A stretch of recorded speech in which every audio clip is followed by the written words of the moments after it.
Hello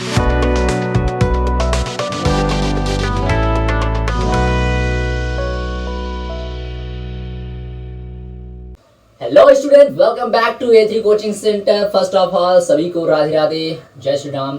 क्या हाल चाल। तो पिछले वीडियो में हम लोगों ने दो चर वाले रैखिक समीकरण को पूरी तरह कंप्लीट कर लिया है। इस वीडियो में हम लोग स्टार्ट करेंगे द्विघात समीकरण, जो कि कक्षा 10 के गणित का चौथा चैप्टर है। तो चलिए स्टार्ट करते हैं। द्विघात समीकरण जानते हैं क्या होता है द्विघात समीकरण, थोड़ी सी परिभाषा उसके बारे में, उसके बाद कुछ एग्जाम्पल्स और फाइनली 4.1 के क्वेश्चंस। तो चलिए स्टार्ट करते हैं वीडियो को। तो हम लोग स्टार्ट कर रहे हैं इस चैप्टर में द्विघात समीकरण। अब द्विघात समीकरण का मतलब क्या होता है कि ऐसा समीकरण जिसमें दो घात हो, जिसमें क्या हो, दो घात हो। ये तो द्विघात का मतलब हो गया, ठीक है। लेकिन द्विघात समीकरण कहते किसे हैं, तो एक परिभाषा अगर हम देखें तो कहता है ऐसा समीकरण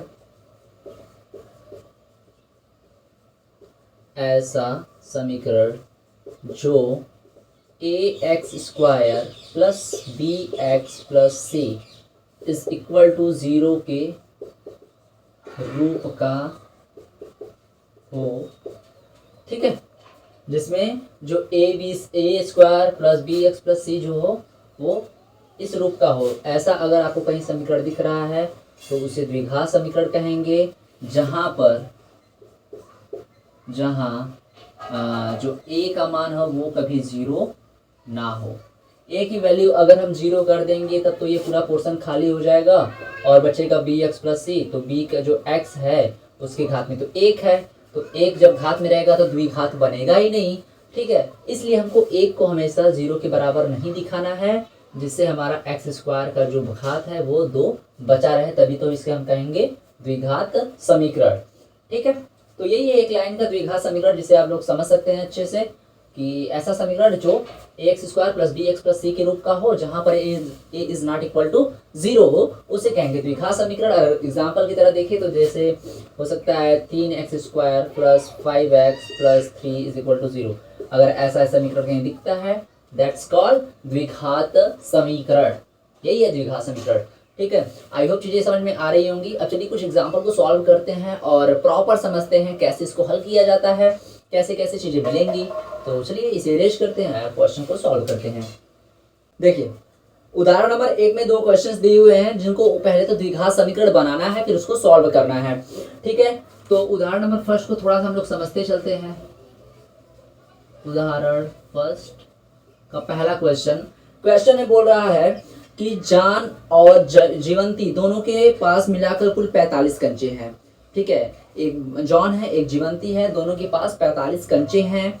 दोनों 5-5 कंचे खो देते हैं और जब उनके पास कंचों की संख्या का गुणनफल 124 है तो हम जानते हैं कि आरंभ में उनके पास कितने अच्छा जानना चाहेंगे कि आरंभ में कितने पास कंचे थे, ठीक है। तो बहुत सिंपल सा क्वेश्चन है। देखिए क्या करेंगे, पहले तो मान लेते हैं, माना जॉन के पास कंचों की संख्या इज इक्वल टू x। ये चैप्टर द्विघात समीकरण और दो चर वाले रैखिक समीकरण, ये जो दोनों चैप्टर हैं मेरे पर्सनल फेवरेट चैप्टर हैं। हाई स्कूल के लिए मेरे पर्सनल फेवरेट चैप्टर हैं। सॉल्व करने में बड़ा ही मजा आता है, ठीक है, क्योंकि x और y टर्म में जो भी क्वेश्चंस आते हैं, जो भी इक्वेशंस आते हैं ना, उनको सॉल्व करने की फील ही एक अलग होती है। तो बहुत मज़ेदार चैप्टर है, तो मेरा तो पर्सनल फेवरेट है। चलिए देखते हैं। मान लेते हैं जान के पास कंचों की संख्या x है। कुल कितने कंचे हैं, कुल कंचे कितने हैं, वो हैं 45 है। तो जीवंती के पास कितने बचे, जीवंती के पास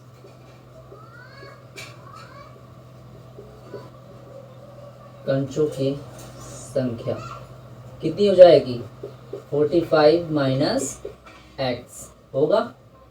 जैसे अगर हम कहें कि राम और श्याम 2 भाई हैं, अगर मम्मी ने दोनों को 10 रुपये दिए, ठीक है, दोनों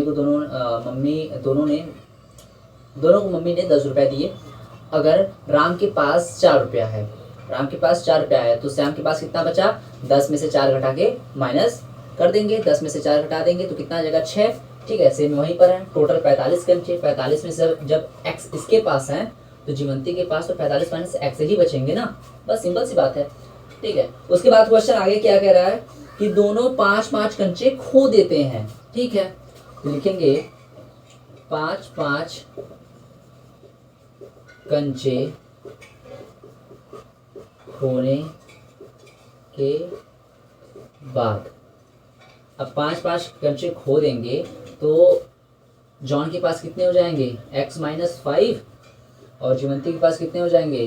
45 माइनस x में से भी इसने 5 कंचे खो दिए, तो कितना हो गया? x minus 5 is equal to 45 में से 5 चला गया तो कितना हो जाएगा? 40 माइनस x। ठीक है, 40 माइनस x। ये इतना तक क्वेश्चन आ गया। उसके बाद क्वेश्चन कह रहा है कि अब जो उतने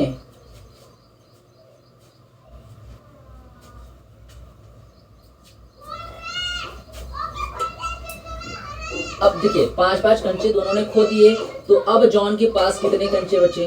अब जॉन के पास कितने कंचे बचे? पहले तो x था 5, उसमें से भी खो दिया उसने। उसके बाद जीवंती के पास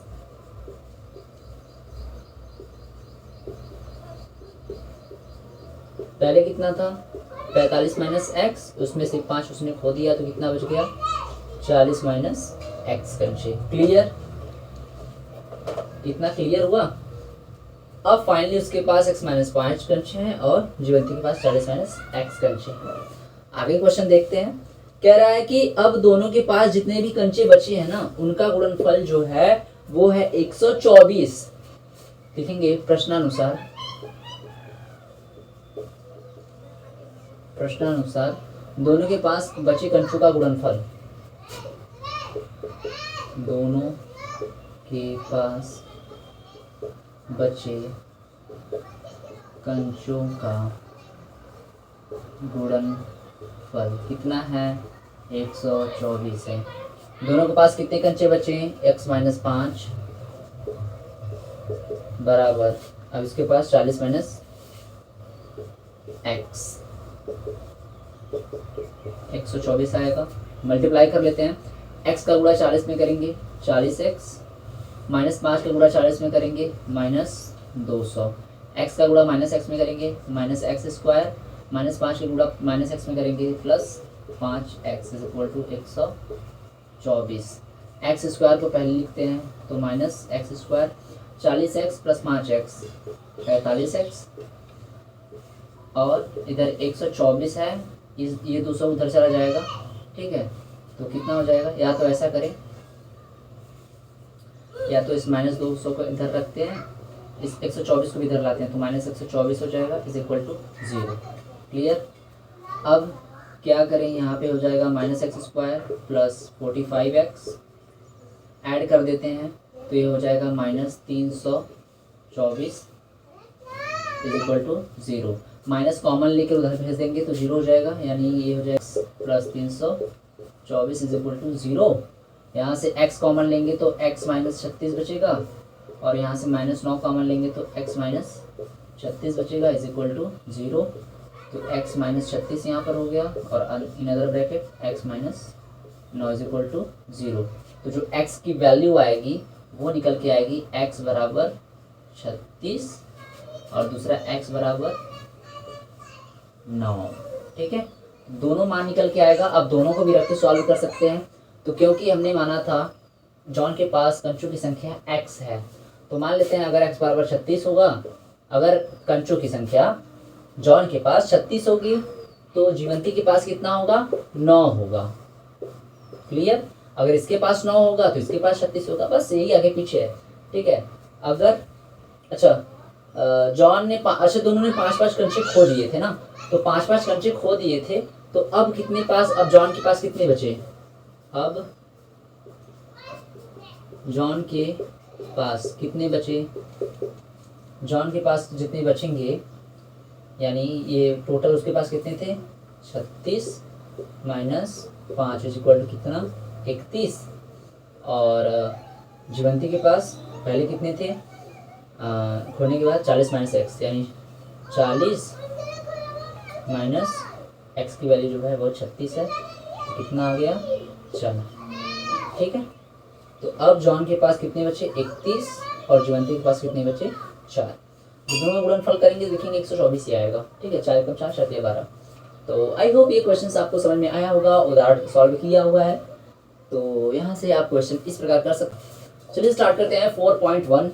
पहला क्वेश्चन है, जांच कीजिए कि क्या निम्न द्विघात समीकरण है। पहला है क्वेश्चन कि x + 1 का square is equal to 2x - 3। इसमें ये चेक करना है कि द्विघात समीकरण है कि नहीं। तो अभी हमने आप लोगों को बताया कि द्विघात समीकरण किसे कहते हैं, द्विघात समीकरण उसे कहते हैं जो ax² + bx + c की तरह हो और जहां a की जो वैल्यू हो वो 0 ना हो। ये चीज ध्यान रखिएगा। अगर कोई समीकरण इस रूप का मिलता है तो उसे हम लोग कहेंगे द्विघात समीकरण। चलिए इसको सॉल्व करके देखते हैं कि ये ऐसा बन रहा है कि नहीं।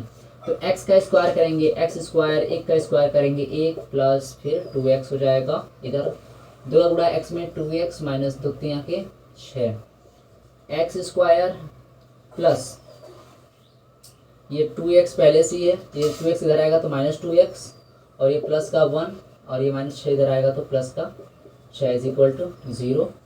x², 2 से 2 कैंसिल हो जाएगा, प्लस 0 प्लस 7।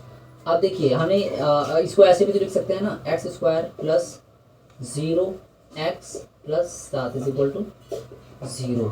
ठीक है, तो अगर ध्यान से देखिए तो ये ax² प्लस bx प्लस 0 बराबर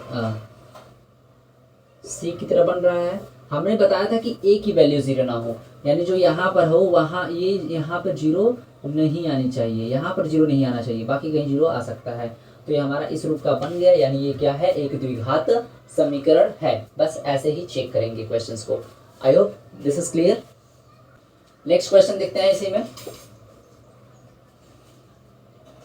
सेकेंड क्वेश्चन है x² minus 2x is equal to -2 and 3 minus. देखिए इसको कैसे करेंगे, ये x² हुआ माइनस 2x हुआ, इधर -2 का गुणा 3 में करेंगे तो -6, -2 का गुणा -x में करेंगे तो plus 2x, x² minus 2x, ये प्लस 2 इधर आएगा तो -2 इज इक्वल टू ये -6, ये हो जाएगा x² माइनस 4x, -6 को उधर लाएंगे तो प्लस 6 इज इक्वल टू 0। ये भी हमारा ax² plus bx plus c के रूप का है,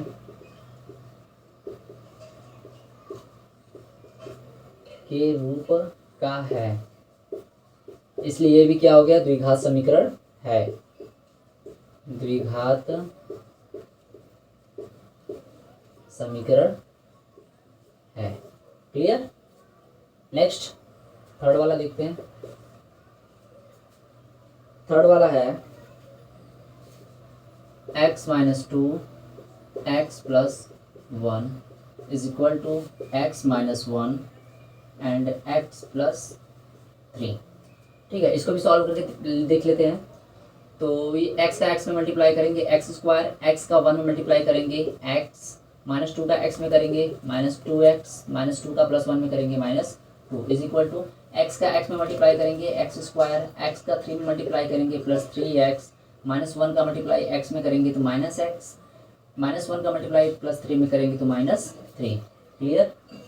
अब देखिए यहाँ पे ये x² इधर है, इधर से भी x² आ गया, फिर उसके बाद यहाँ पर x और 2x में से घटा लेंगे तो 1x माइनस में बचेगा इधर, और यहाँ पर 3x में से 1x घटा लेंगे तो यहाँ पर भी 2x बचेगा और इधर आएगा तो माइनस में हो जाएगा, और यहाँ पर -2 और ये -3 इधर आएगा तो प्लस में, t इज इक्वल टू 0।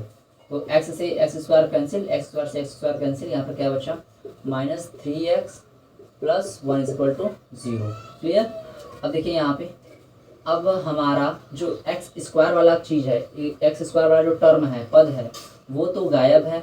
जब एक्स स्क्वायर वाला पद आया ही नहीं तो द्विघात समीकरण हम लोग कैसे कह सकते हैं? तो लिखेंगे अतः समीकरण A X square plus B X plus C is equal to 0 के रूप का नहीं है, अतः यह द्विघात समीकरण नहीं है। क्लियर? तो मालूम हमने कर लिया कि कौन सा द्विघात समीकरण है और कौन सा द्विघात समीकरण नहीं है।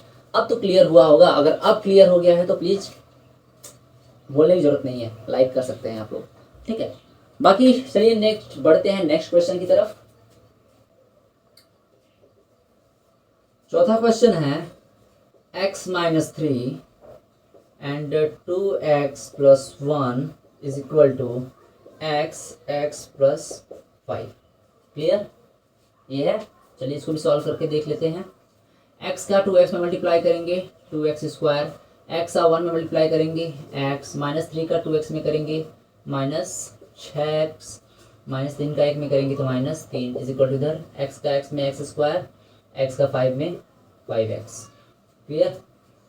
इन दोनों को इधर लाते हैं तो ये 2x स्क्वायर है, इस x को इधर लाएंगे तो x स्क्वायर माइनस में, फिर ये x और माइनस 6x माइनस 5x हुआ, इस माइनस 5x को इधर लाएंगे तो प्लस का 5x और ये माइनस का 3 पहले से ही is equal to 0। 2x square में से 1x स्क्वायर घटा देंगे तो x स्क्वायर बचेगा, माइनस 5x प्लस 5x 0 हो जाएगा या तो कहीं कट जाएगा और ये माइनस 3 बटा इज इक्वल टू 0। अब बी एक्स वाला पद नहीं है, इसको हम लोग लेकिन ऐसे लिख सकते हैं x square plus 0x plus 3 is equal to 0। तो ये हमारा A X square plus B X plus C is equal to 0 के रूप का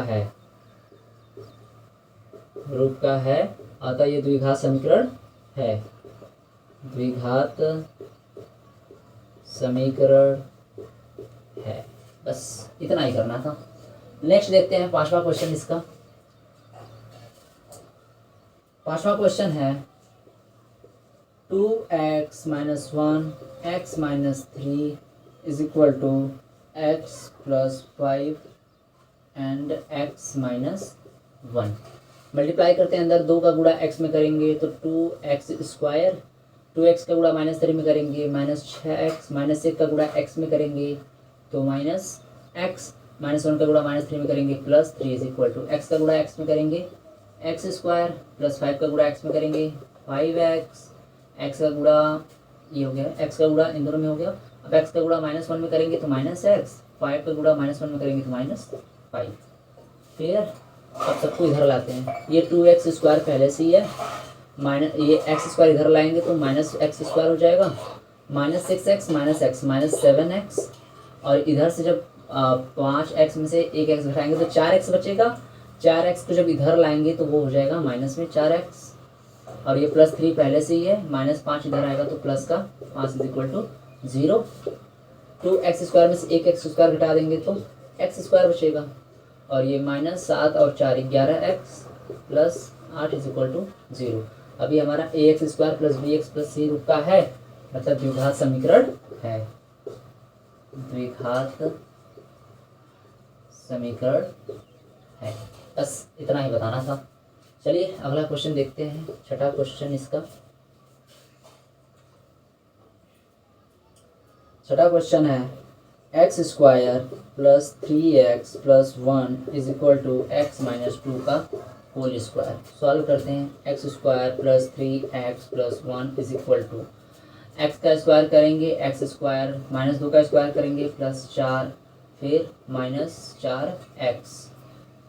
तोड़ देंगे ना इसको, a माइनस बी के होल स्क्वायर इसको तोड़ देंगे तो क्या हो जाएगा, A square plus B square plus minus 2ab।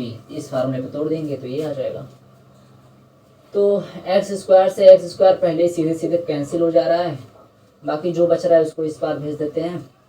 तो ये 3x माइनस का 4x इधर आएगा तो प्लस का 4x, प्लस का 1 इधर बचा हुआ है, और ये 4 आएगा तो माइनस का 4 हो जाएगा इज इक्वल टू 0।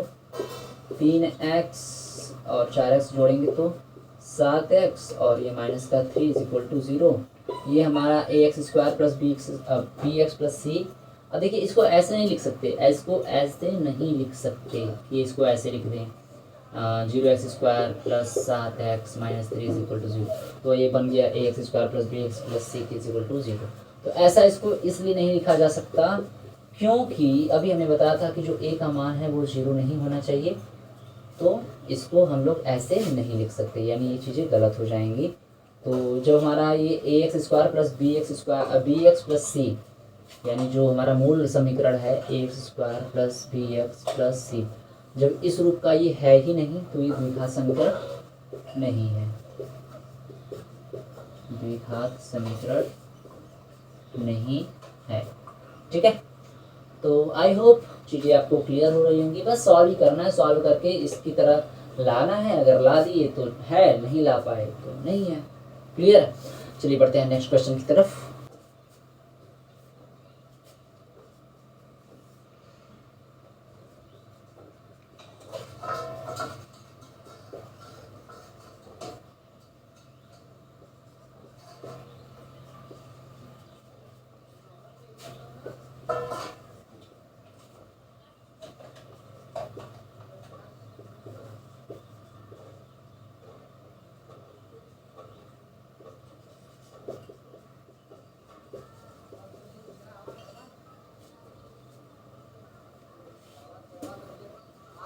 देखिए इसको भी सॉल्व करते हैं। इसको तोड़ देंगे तो ये क्या हो जाएगा, x का क्यूब हो जाएगा।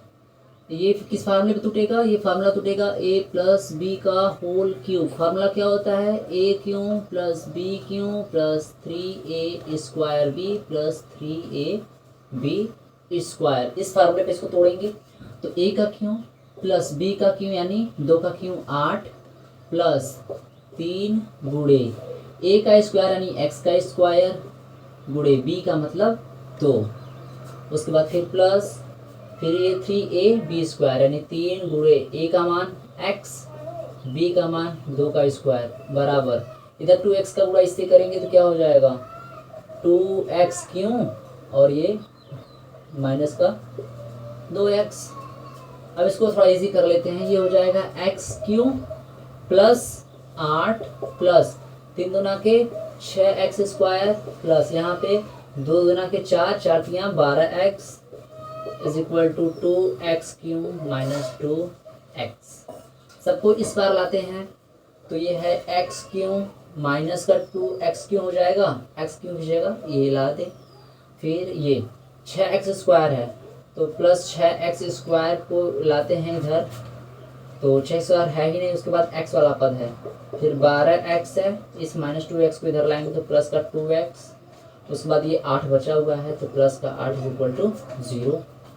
यहाँ से घटा देंगे तो ये माइनस का x क्यों बचेगा और यहाँ पे प्लस का 6x स्क्वायर बचेगा और यहाँ पे 12 2 14x बचेगा और प्लस 8 इज इक्वल टू 0। तो ये द्विघात समीकरण है कि नहीं है, साफ साफ दिख रहा नहीं है। क्यों? क्योंकि इसका जो घात है वो 3 आ गया, जबकि द्विघात समीकरण में घात 2 ही आना चाहिए। और ये हमारा ax square plus bx plus c बराबर 0 रूप का है भी नहीं है, तो बस इतना ही है, बस इतना ही है। ये एक्स्ट्रा टर्म आ जा रहा है, एक्स्ट्रा चीज़ें आ जा रही हैं, इसलिए द्विघात समीकरण नहीं है। लिखेंगे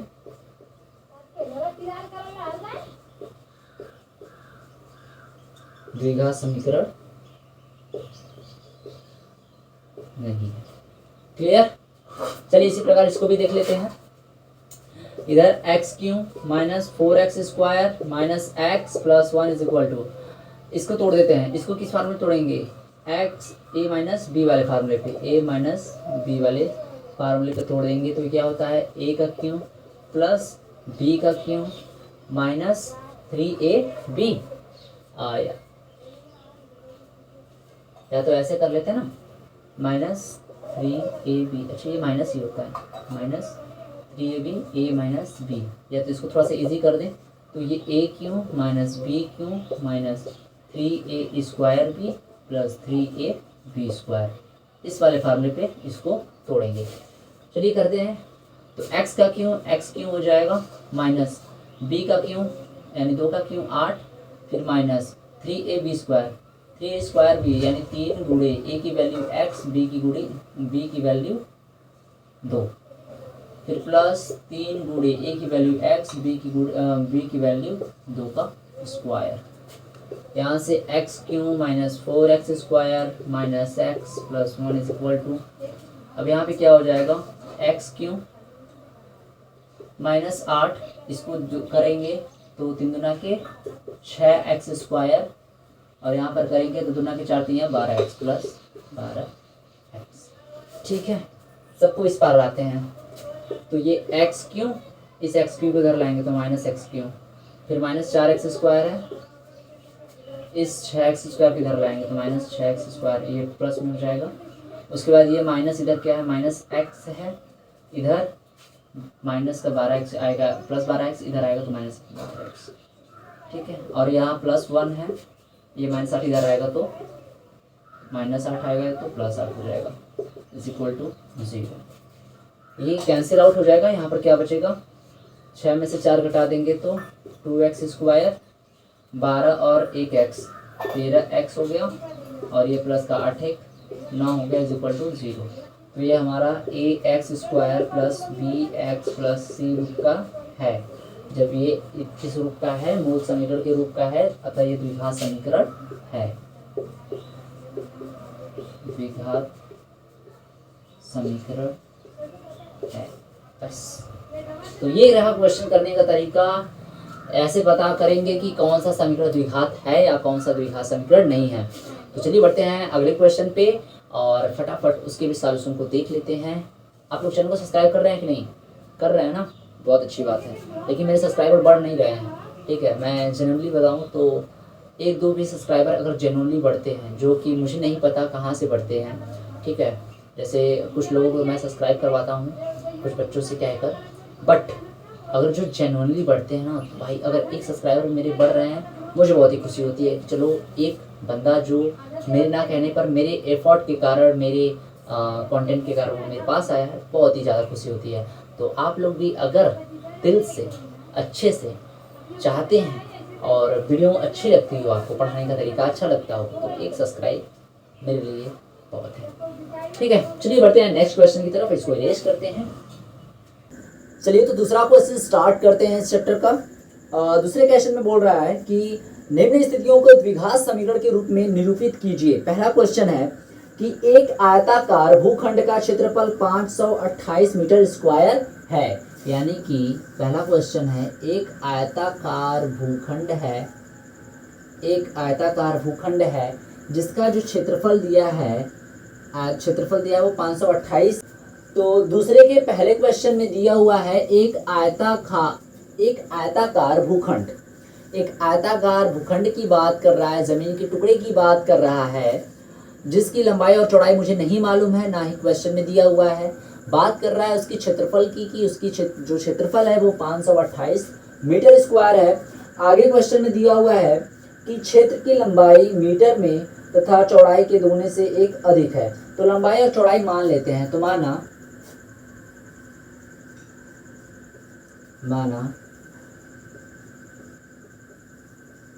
आयताकार भूखंड की चौड़ाई x मीटर मान लेते हैं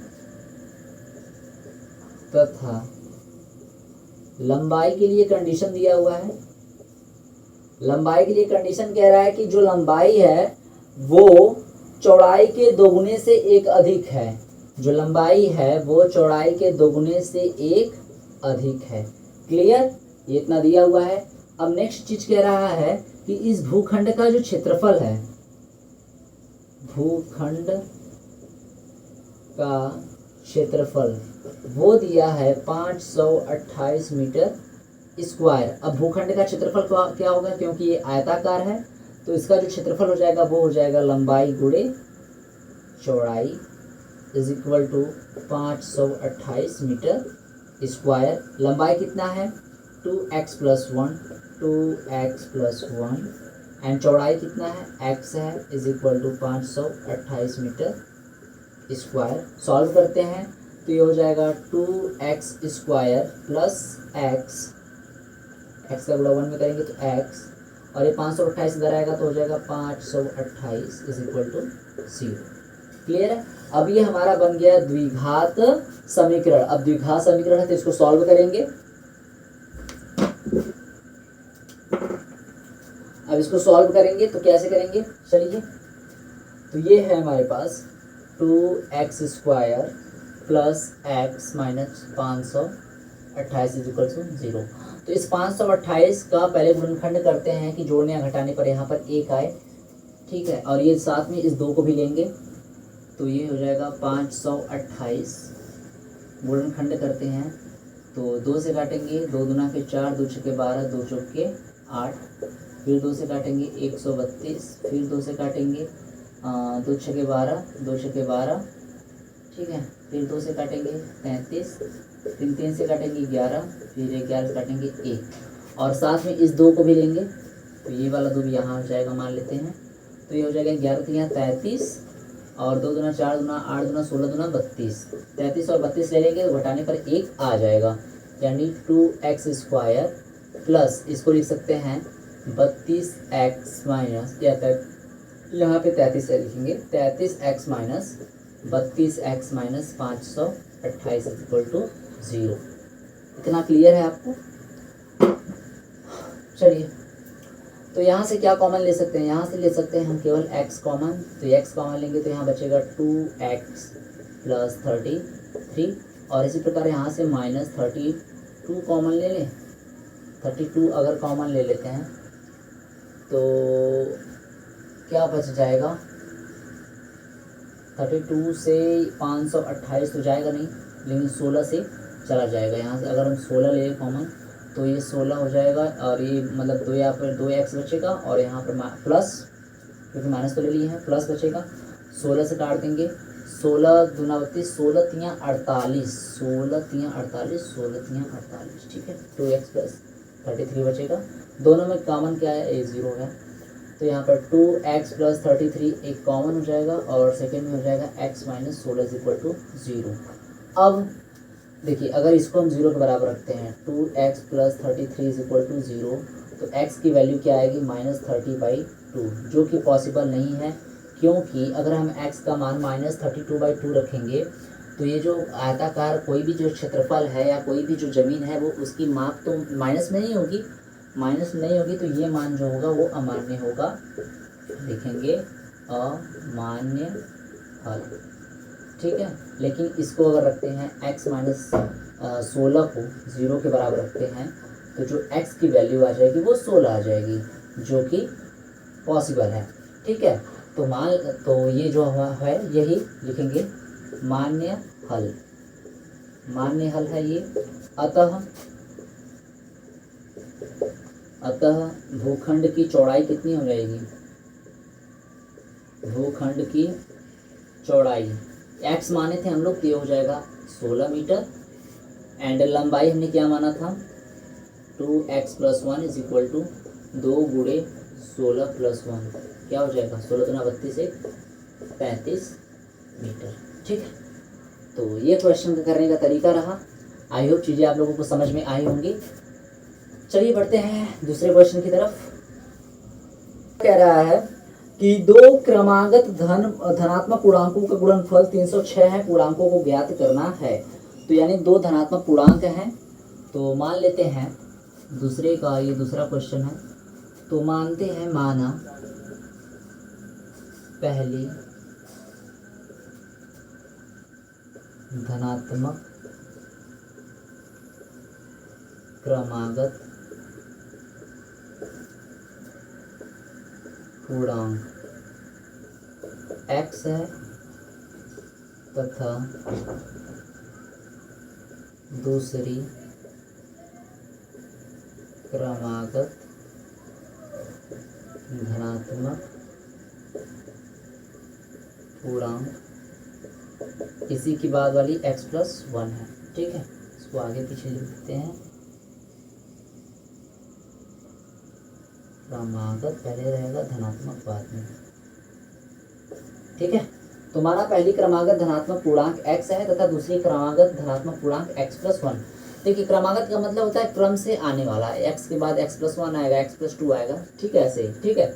तो प्रश्नानुसार क्या बोला है कि इनका जो गुणनफल है वो 306 है। प्रश्नानुसार अगर हम x गुणे x+1 करते हैं तो आ कितना रहा है 306। तो x का x में गुणा करेंगे तो x² प्लस x का x में करेंगे तो x, 306 इधर आएगा तो -306 = 0। अब 306 का गुणनखंड कर लेते हैं।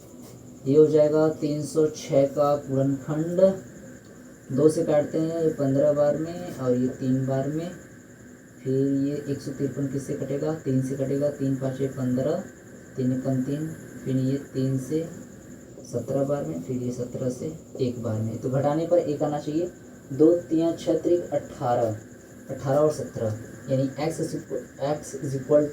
Plus 18x minus 17x minus 306 = 0 हो जाएगा। दोनों का पेयर बना लेंगे तो यहाँ से क्या कॉमन हो सकता है, x कॉमन हो सकता है, यहाँ पे हो जाएगा x + 18 और यहाँ पे -17 कॉमन ले लेंगे तो हो जाएगा x + 18 = 0। दोनों में क्या कॉमन हुआ, x + 18 कॉमन हुआ और यहाँ से x - 17 बच गया = 0। अगर हम इसको रखते हैं x + 18 = 0 तो ये आ जाएगा x = -18। अब बोला क्या है धनात्मक पूर्णांक, धनात्मक मतलब प्लस वाला आना चाहिए, आंसर कितना रहा है माइनस में, तो ये अमान्य हल हो जाएगा। क्या हो जाएगा, अमान्य हल, ठीक है। केवल देखिए अगर केवल क्रमागत बोलता तब तो हम इसको ले सकते थे, लेकिन क्रमागत के साथ साथ धनात्मक भी बोला है तो इसको नहीं ले सकते क्योंकि ये माइनस में आंसर आ रहा है, ठीक है। अगर हम इसको रखते हैं x - 17 = 0 तो जो x की वैल्यू निकल के आएगी वो 17 आ रही है, धनात्मक आ रही है, यानी इसका ये हल है। अतः पहली क्रमागत धनात्मक संख्या क्या हो जाएगी, x = 17 तथा दूसरी क्रमागत धनात्मक संख्या क्या हो जाएगी, x + 1 = 17 + 1 = 18, ठीक है। तो एक 18 होगी, एक 17 होगी, ये ऐसा क्वेश्चन किया जाएगा, ठीक है। तो ध्यान दीजिएगा अगर कोई भी आंसर माइनस में आता है तो उसके पहले कंडीशन देखा जाता है कि क्या वो कंडीशन के प्रति अप्लाई हो रहा है, अगर नहीं तो उस आंसर को नहीं लिया जाएगा, उसको अमान्य कर दिया जाएगा, ठीक है। बाकी ये रहा क्वेश्चन करने का तरीका। चलिए बढ़ते हैं नेक्स्ट क्वेश्चन की तरफ। तीसरा क्वेश्चन लगाते हैं। तीसरा क्वेश्चन है कि रोहन की माँ उससे 26 वर्ष बड़ी है, ठीक है। उनकी आयु वर्षों का गुणनफल अब से 3 वर्ष पश्चात 360 हो जाएगा। हमें रोहन की वर्तमान आयु ज्ञात करनी है। चलिए तो रोहन की माँ उससे 26 वर्ष बड़ी है, तो मान लेते हैं, तीसरा क्वेश्चन है ये, माना रोहन की आयु x वर्ष, या वर्तमान आयु मान लेते हैं ना, रोहन की वर्तमान आयु x वर्ष तथा उसकी माँ की वर्तमान आयु, क्योंकि 26 साल बड़ी है तो x + 26 वर्ष उसकी माँ की आयु हो जाएगी। आगे क्वेश्चन कह रहा है कि उनकी आयु वर्षों का गुणनफल अब से 3 वर्ष पश्चात 360 हो जाएगी। तो लिखेंगे प्रश्नानुसार 3 वर्ष बाद दोनों की आयु, तो रोहन की आयु कितनी हो जाएगी,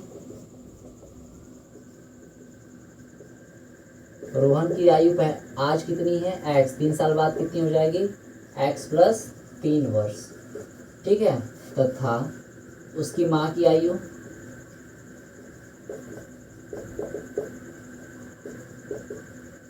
उसकी माँ की आयु कितनी हो जाएगी, आज कितना है x + 26, 3 साल बाद 3 और ऐड कर देंगे उसमें, तो कितना हो जाएगा x + 29 वर्ष, ठीक है। अब क्वेश्चन में क्या कह रहा था कि जो 3 वर्ष बाद आयु है उनका गुणनफल कितना है, इतना उसका गुणनफल है 360। अतः x प्लस 3 गुणे x प्लस 29 करेंगे तो आ कितना रहा है 360। इसको हल करते हैं, x का गुणा x में करेंगे तो x स्क्वायर प्लस 3 का गुणा x में करेंगे तो 3x, x का गुणा 29 में करेंगे तो 29x और 3 का गुणा 29 में करेंगे तो 9 त्रिक 27, 7 3 दूना के 6, 6 2 8, 87 इज इक्वल टू 360। इसको सॉल्व करते हैं, ये हो जाएगा x square 29x plus 3x कितना होगा 32x, और यहाँ पर 87 इधर ही रहने देते हैं, 360 इधर लाएंगे तो माइनस में हो जाएगा, minus 360 is equal to 0। X square plus 32x घटा लेंगे 360 में से 87 घटा लेंगे कितना आ जाएगा, 10 में 7 गया 3, यहाँ बचा होगा यहाँ पर बचा होगा 5, 15 में से 8 गया 7, यहाँ बचा होगा 2, 273 इज इक्वल टू 0। अब 273 को ऐसे तोड़ें कि जोड़ने या घटाने पर 32 आए, तो 273 चलिए कर लेते हैं इसका गुणनखंड। 273 का 3 से काटेंगे, 3 9 27, 3 1 कम 3, फिर 3 से काटेंगे नहीं कटेगा, फिर किससे कटेगा 17 13 13 13 26 13 13 का 5 53 53 63 91, 7 से 13 बार में और 13 से 1 बार में, यानी 21 और 13 हो सकता है। 7 तरीके 21 और 13 घटाने पर 32 या जोड़ने पर 32 नहीं आ रहा है, 34 आ जा रहा है। तो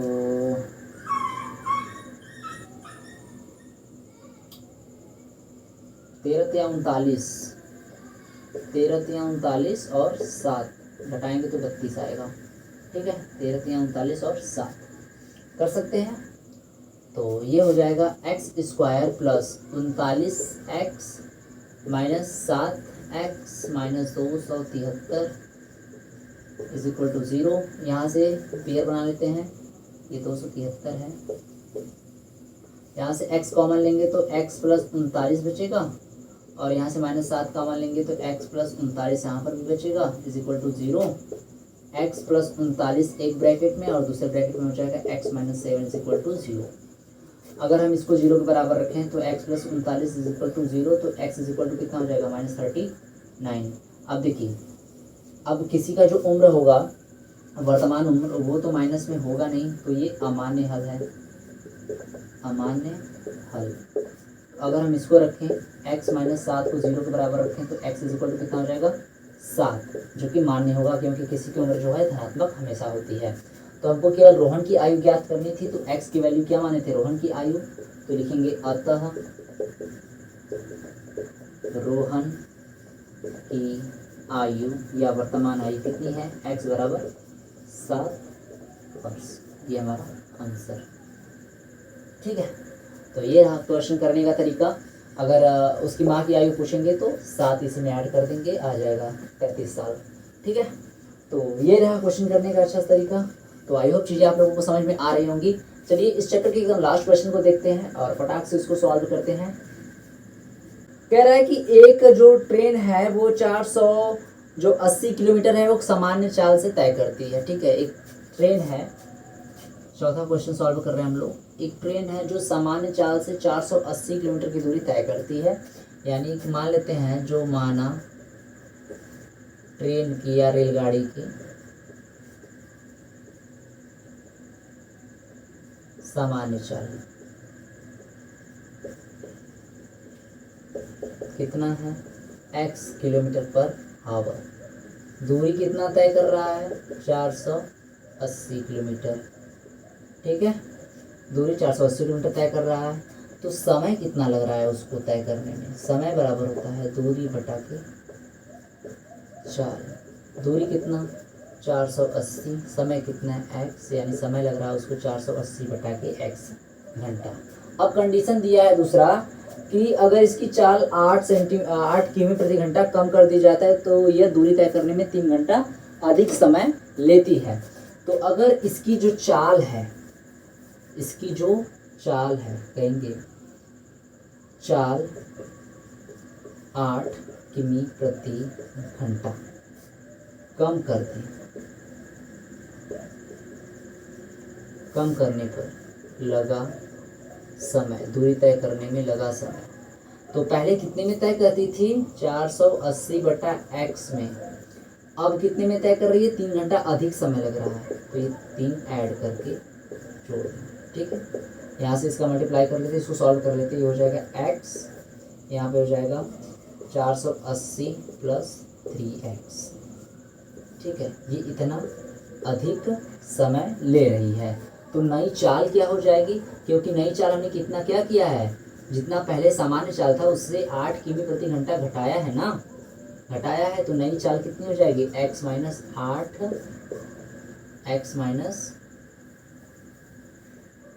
8 किमी/आवर। नई चाल ये हो गई, नया समय ये हो गया। दूरी उतना ही तय कर रही है, कितना, दूरी = क्या होता है, चाल गुणे समय। दूरी तो हमारा 480 ही है ना, चाल कितना है, चाल है हमारा x - 8 और समय कितना लग रहा है, नया समय 480 + 3x, 480 + 3x/x। चलिए इसी को सॉल्व करते हैं। 480 = मल्टीप्लाई करेंगे तो x - 8 का मल्टीप्लाई सीधा उधर करते हैं और यहाँ पर x इधर भेज देते हैं ना, तो x का गुणा इसमें करेंगे तो 480x और इधर क्या बचेगा, x का गुणा 480 में करेंगे तो 480x और x का गुणा 3x में करेंगे तो प्लस का 3x स्क्वायर, -8 का गुणा इसमें करेंगे तो ये हो जाएगा -0, 8 64 के 4 हासिल 6, 8 चौके 32, 6 8 चौके 32, 32 6 38। ठीक, और -8 का गुणा -3 में करेंगे तो 8 के 24x। क्लियर, तो चलिए इसको सॉल्व करते हैं। अब देखिए 480x इधर भी है, 480x इधर भी है, तो कैंसिल आउट। अब क्या बचा, अब हमारे पास बचा 3x² - 24x - 3840 = 0। ये हमारे पास बचा है। अब इसका गुणनखंड करते हैं, जिसे जोड़ने या घटाने पर 24 आता है, तो चलिए कर लेते हैं 3840 का गुणनखंड। 2 से काटते हैं, इस 3 को भी लेंगे साथ में, तो इस 3 को ऊपर लिख लेते हैं। 2 से काटते हैं, 2 × 1 = 2, 2 × 9 = 18 और ये 20 बार में, फिर 2 से काटते हैं, 2 × 9 = 18, 2 × 6 = 12 0, फिर 2 से काटते हैं 480 बार में, फिर 2 से काटते हैं 240 बार में, फिर 2 से काटते हैं 120 बार में, फिर 2 से काटते हैं 60 बार में, फिर 2 से काटते हैं 30 बार में, फिर 2 से काटते हैं कितनी बार में कट रहा है, 15 बार में, फिर 3, फिर 5 आएगा। ठीक है, यानी कि अब इसका गुणनखंड करते हैं ऐसा कि जोड़ने या घटाने पर 24 आए। अच्छा, एक चीज़ और आप देख रहे हैं, इसको थोड़ा सा ईजी भी कर सकते हैं ना, अगर हम 3 यहाँ से कॉमन ले लें तो ये बचेगा x² - 8x - 3 × 3, 3 दूना के 6, 3 × 8 = 24 और ये 0 = 0। 3 उधर भेज देंगे तो 0 हो जाएगा, यानी x² - 8x - 1280 = 0। इतना भी कर सकते हैं, 3 × 3, 3 दूना के 6, 2 बचेगा, 3 × 8 = 24 और 0। ठीक है, अब इसका गुणनखंड करते हैं, छोड़िए इतना लंबा गुणनखंड करने कौन जाएगा। 1280 का गुणनखंड तक करते हैं, तो 1280 का गुणनखंड 2 से कटेगा 640 बार में, फिर 2 से कटेगा 320 बार में, 2 से कटेगा 160 बार में, 2 से कटेगा 80 बार में, 2 से कटेगा 40 बार में, 2 से कटेगा 20 बार में, 2 से कटेगा 10 बार में, 2 से कटेगा 5 बार में, 5 से कटेगा 1 बार में। अब यहाँ से 2 संख्या निकालनी है जिसको जोड़ने या घटाने पर 8 आता हो, तो 2 दूना के 4 दूना 8 दूना 16 दूना 32, 32 और दूना के 4 दूना 8, 8 बचे 40, 40 और 32, यानी x² - 40x + 32x - 1280 = 0। दो दो का पेयर बना लेंगे, x कॉमन करेंगे तो x माइनस 40, यहाँ से प्लस 32 कॉमन करेंगे, x यहाँ पर माइनस है ना, हाँ तो ठीक है 32 कॉमन करेंगे तो यहाँ से बचेगा x minus 40 is equal to 0। एक में हो जाएगा x माइनस 40 और अदर ब्रैकेट में हो जाएगा x plus 32 is equal to 0। तो अगर हम इसको रखेंगे 0 के बराबर तो x माइनस 40 इक्वल टू 0, तो x की वैल्यू आएगी 40 प्लस में अगर हम x plus 32 is equal to 0 रखेंगे तो x की जो वैल्यू आएगी वो आएगी माइनस 32, जो कि नहीं होगा, अमान्य होगा, क्योंकि किसी भी व्हीकल किसी भी गाड़ी की जो चाल होती है, रेलगाड़ी की चाल, वो माइनस में नहीं होगी। तो जो हमारा आंसर हो जाएगा वो x बराबर 40 हो जाएगा, यानी जो रेलगाड़ी की सामान्य चाल है वो कितनी हो गई, 40 किलोमीटर प्रति घंटा। ठीक है, हमसे क्वेश्चन में क्या पूछा था ज्ञात करने के लिए, हाँ चाल ही पूछा था। ठीक है, चाल पूछा था कि कितने की स्पीड है, तो हमारी जो रेलगाड़ी की सामान्य चाल है वो कितना है, 40 किमी प्रति घंटा। तो आई होप ये क्वेश्चंस आपको अच्छे समझ में आया होगा। तो चलिए मिलते हैं नेक्स्ट वीडियो में प्रश्नावली 4.2 के हल के साथ। तब तक के लिए tata bye, take care and please subscribe the channel, और वीडियो अच्छी लगी तो लाइक जरूर करिएगा, अपने फ्रेंड को जरूर शेयर करिएगा। मिलते हैं नेक्स्ट वीडियो में।